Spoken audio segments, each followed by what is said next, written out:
नमस्कार दोस्तों, मैं आपकी भारती आपके सामने एक बार फिर अपने बोले नमस्कार दोस्तों, कैसे हैं आप सब। फिर उम्मीद करते हैं आप सभी बहुत अच्छे होंगे और बहुत अच्छा कर रहे होंगे।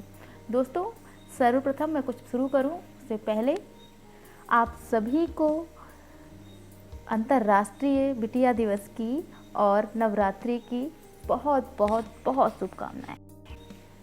हम आज ये दिन सभी बेटियों के नाम करते हैं क्योंकि हम सब चाहते हैं कि कम से कम एक दिन बेटियों के नाम हो, बेटियों को पूरी श्रद्धा, स्नेह, प्रेम से याद किया जाए और उनके सम्मान को, उनके महत्व को समझा जाए, उस ओर सबका ध्यान जाए। मेरा ऐसा सोचना है कि डॉटर्स डे मनाने की ज़रूरत पड़ ही क्यों रही है। कल हम देखते हैं, अगर कल तक तो हम समझते हैं कि हमारे देश में वाकई बहुत दमन होता था लड़कियों का। आज हम बहुत से ऐसे आंकड़े उठा के देख सकते हैं या पुरुषों के मानस पटल में झांकें तो हमें समझ आता है कि उन्हें ये लगता है कि अब तो फेमिनिज़्म के नाम पे या लड़कियां अपना पावर यूज़ करके सारे गलत काम कर रही हैं और उनका दमन हो रहा है। तो किसी हद तक शायद ये चीज़ सही भी है। कई चीज़ें ऐसी हो रही हैं जो गलत हैं, जो नहीं होनी चाहिए।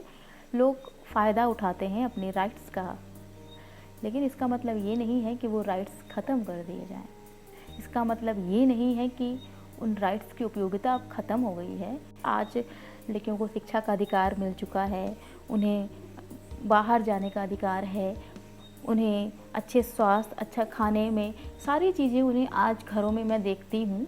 तो उतना भेदभाव अब नहीं रहा जितना 1 दशक पहले या अपन 15-20 साल पहले की बात करें।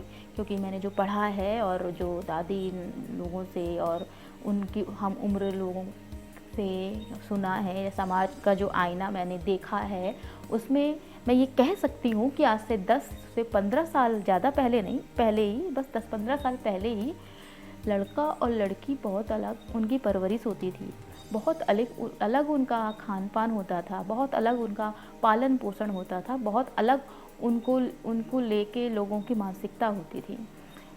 बेसिक चीज़ों में भी आज भी अंतर है, लेकिन अब बेसिक चीज़ों में कम से कम उतना अंतर नहीं है। जैसे कि खाना, आज भी गांव में बहुत अंतर देखा जा सकता है। मैंने खुद अपने कैरियर में वो चीज़ें देखी हैं कि बराबरी से एक फ़ीमेल को या बेटी को खाना नहीं दिया जाता जिस तरह बेटी को दिया जाता है। अगर कोई लोअर मिडिल क्लास या लोअर क्लास फैमिली होती है गाँव में ख़ास करके, तो क्योंकि वहाँ पे आबादी ज़्यादा होती है, जॉइंट फैमिली है आज भी, तो वहाँ पे अक्सर ऐसा देखने को मिल जाता था और अभी भी कुछ जगह पे मिलता है कि अगर खाना लिमिटेड है या कोई खाने की चीज़ लिमिटेड है तो वो पहले प्रेफरेंस में आती है बेटों के।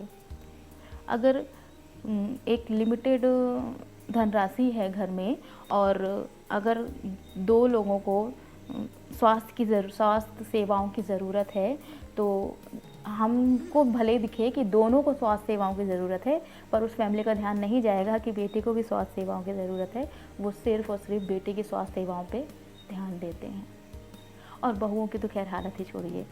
तो ये चीज़ें आज भी कहीं ना कहीं विद्यमान हैं, लेकिन फिर भी काफ़ी हद तक इन चीज़ों में अंतर आया है। इन चीज़ों में एक विकास हुआ है मानसिकता में, और लोग अब समझने लगे हैं कि बेटा और बेटी में ऐसा खास अंतर नहीं करना चाहिए।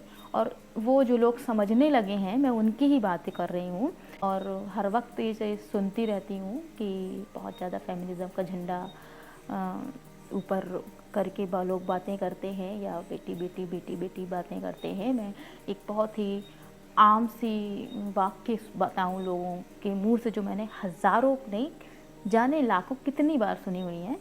वो लाइन है कि हम बेटे और बेटी में कोई फ़र्क नहीं करते, हम अपनी बेटी को भी बेटों की तरह मानते हैं, हम अपनी बेटियों के साथ भी बेटों जैसा व्यवहार करते हैं, हमने बेटी को भी वैसे ही पालन पोषण या अधिकार दिए हैं जो हम अपने बेटों को देते हैं, और भी बहुत कुछ।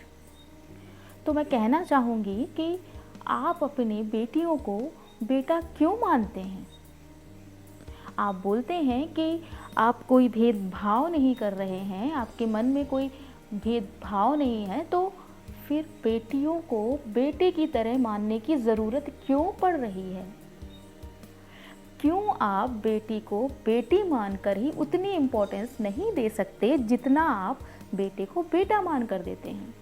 अगर आपको इम्पोर्टेंस देनी है तो आप बेटी को बेटा ही क्यों बनाना चाहते हैं? आप क्यों उसके अस्तित्व को नाकार कर, अगर आप उसे बराबर का दर्जा देना चाहते हैं तो उसको आप असमान करके समानता का दर्जा दे रहे हैं? क्यों उसके अस्तित्व को आप स्वीकार नहीं कर सकते जैसे कि वो है, एज इज इट? क्यों वैसा नहीं कर सकते आप? एट इज इट आप क्यों वैसे उसको एक्सेप्ट नहीं कर रहे हैं जैसी वो है, जैसा भगवान ने उसे बनाया है? आपको क्यों ज़रूरत पड़ रही है एक बेटी को बेटे की तरह परवरिश करने की? आप बेटी की परवरिश बेटी की तरह ही करें ना।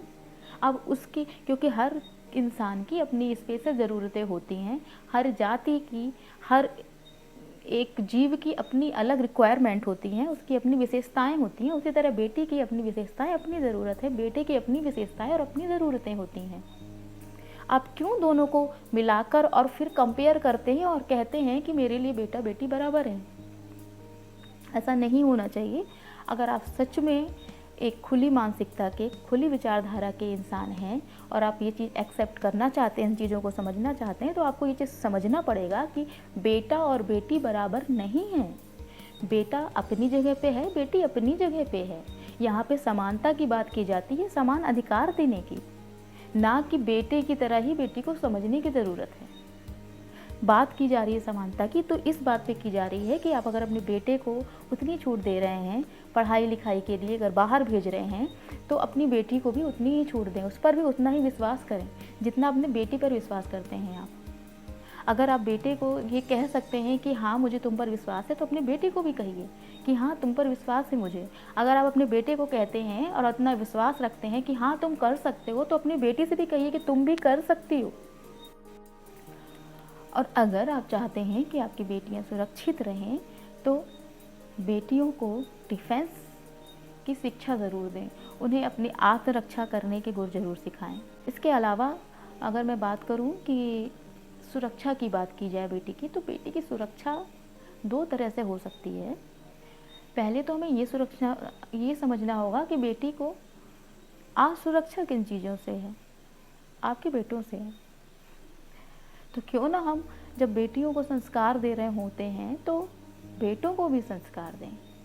और असुरक्षा को ख़त्म करने के लिए क्या प्रयास कर रहे हैं?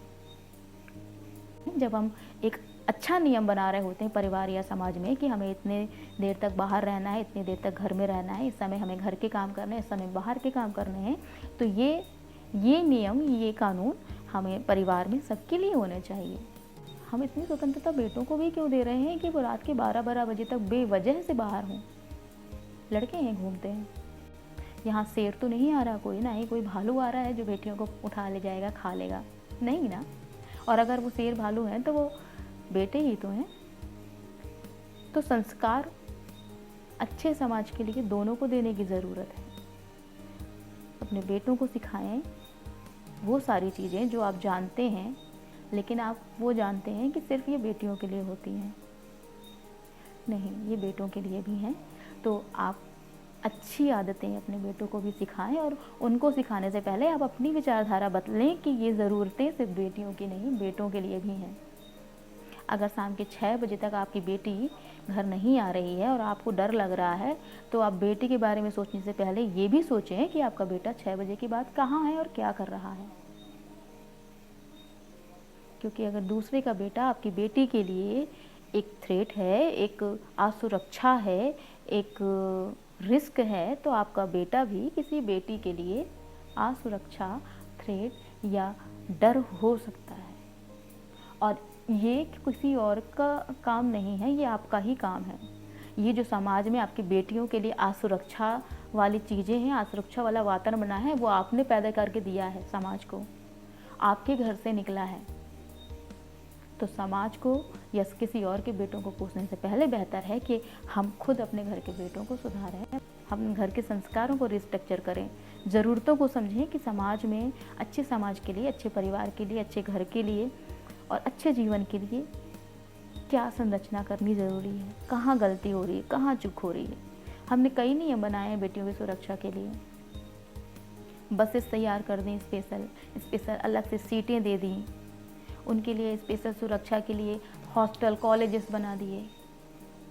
तो यहाँ हम सुरक्षा पैदा कर रहे हैं लड़कियों के लिए, लेकिन हम असुरक्षा को ख़त्म करने के लिए क्या कर रहे हैं और किसका काम है इसे ख़त्म करना? गवर्नमेंट का, सोसाइटी का, परिवार का, समाज का, या फिर खुद आपका? तो बस इतना ही। और कल जैसा कि नवरात्रि शुरू हो रहे हैं, माता रानी हमारे घर में विराजमान हो रही हैं, हमारी दुखों को, तकलीफ़ों को दूर करने के लिए वो फिर से हमारे पास एक बार आ रही हैं, हमें मौका दे रही हैं अपने पापों को ख़त्म करने का, अपने गलतियों को सुधारने का और नया ऊर्जा का संचार करने का। तो उम्मीद है और प्रयास है पूरा कि माता रानी के इन 9 दिनों में हम फिर से नव ऊर्जामय होंगे और नव प्रकाश का प्रसार करेंगे। और जाते जाते मैं ये भी कहना चाहूँगी कि अब 9 दिन तक माँ के जयकारे लगे जाएंगे। जय माता दी, जय माता दी, जय माता दी, जय माता दी 9 दिन तक रहेगा। बहुत से लोग खाना छोड़ देंगे, बहुत से लोग चप्पल पहनना छोड़ देंगे, बहुत से लोग हर जगह बस बिटिया की पूजा करेंगे, बिटिया को पूजेंगे, जगह जगह कन्या भोजन कराएंगे। बहुत अच्छी बात है और उम्मीद करती हूँ कि ये सिर्फ 9 दिन तक नहीं रहेगा। हर साल सिर्फ 9 दिन के लिए अगर ये करना हो तो आप ना करें। क्या ज़रूरत है 9 दिन का दिखावा करने की? अगर आप अपने घर की बेटियों को सम्मान नहीं दे सकते, अब अपने मोहल्ले कॉलोनी की बेटियों को सुरक्षा नहीं दे सकते, अगर अपने घर की माँ को आप प्रेम नहीं दे सकते, समय नहीं दे सकते, तो क्या ही ज़रूरत है खुद को परेशान करने की? क्योंकि आप दुनिया को या खुद को तो बेवकूफ़ बना सकते हैं, माता रानी को नहीं बना सकते। तो छोड़िए ना। जय माता दी। एक बार फिर आप सभी को बिटिया दिवस की और नवरात्रि की बहुत बहुत बहुत शुभकामनाएं। आपकी भारती।